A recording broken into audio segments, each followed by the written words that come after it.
If you're trying to upload photos or videos on Snapchat and it just won't go through, don't worry. I'll walk you through a few quick fixes that usually solve this problem. First, find the Snapchat icon on your phone, tap and hold it until a menu of options appears. From that menu, tap the small I symbol.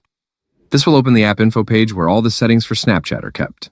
Now, scroll down until you see Storage. Tap on it. And at the bottom right corner, you'll notice an option called Clear Cache. Go ahead and tap that.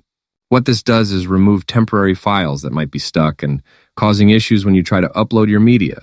Don't worry. Clearing the cache won't delete your account, your messages, or your saved snaps. Once that's done, back out of settings and open the Google Play Store. In the search bar, type Snapchat and check if there's an update available. If you see the update button, tap it to install the latest version. Updates often fix small bugs that can cause upload errors. After you've cleared the cache and updated the app, open Snapchat again and try uploading your media. Most of the time, this solves the problem. But if it still doesn't work, double-check your internet connection or as a last step, reinstall the app to give it a fresh start. If this helped you out, consider dropping a like, subscribe if you'd like more step-by-step tech guides. And feel free to leave a comment if you ran into any other issues.